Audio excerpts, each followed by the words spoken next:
Adrian Peterson was 9 yards short of Eric Dickerson's record, but more importantly, he propelled the Vikings into the playoffs with a stunning 37-34 win over the Packers, which eliminates the Bears from the playoffs. We're going to talk about that in Snap Judgments Part 2 with senior editor Eric Dickerson, who also covers the Vikings. And Eric, I'll admit it, I had the Vikings at 5th place in the NFC North. I thought they were going to be so bad this year. What a season they put together with Leslie Frazier at the helm, Adrian Peterson, an MVP-type season, and then they put it all together in a big win over Green Bay. Yeah, no question about it. I think the guys who needed to step up today really did. Not only Peterson, but Christian Ponder with a terrific game. I mean, I really didn't expect this kind of performance. I will put some of the blame on the Packers secondary and some of their choices defensively, such as rushing 3 on 3rd and 11 in that crucial situation. I'm sure there were a lot of Bears fans who were really upset with that decision. A wide open receiver, no jam at the line of scrimmage, free release that allowed the Vikings to complete that pass. Peterson ended up finishing it off. Blair Walsh, the rookie kicker, continuing his amazing season.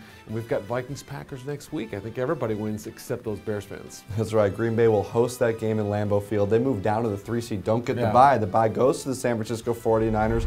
Slow start against Arizona. David Akers with those kicking problems again. But eventually they turned on Michael Crabtree, a huge game. They win 27-13. So San Francisco been up and down all year. At their best, they look phenomenal. But they also, lay some eggs at times. They get a week to think about before they have to play somebody to get that hard-earned bye. It feels like a team that could win its first game, could lose its first game, could get all the way to the Super Bowl. We just don't know. There's really no sort of roadmap.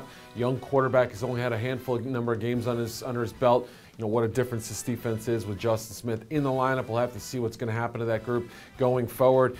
I didn't think they looked that great on Sunday. Didn't watch the entire game. Michael Crabtree obviously was a lightning rod for him, really helped them offensively, but it's a team that I think needs that week to kind of refocus just a little bit and put everything towards that next playoff game. So the 49ers and the Falcons get the byes in the NFC. In the AFC, it's the Broncos and the Patriots. Boy, did that Texans loss to the Colts really cost them. Denver and New England take care of business in a long way. The Broncos rout the Chiefs. The Patriots shut out the Dolphins. Denver, the number 1 seed. Patriots, number 2 seed. Obviously, everyone's talking about a potential AFC title game in Denver. Brady versus Manning, just like the old days.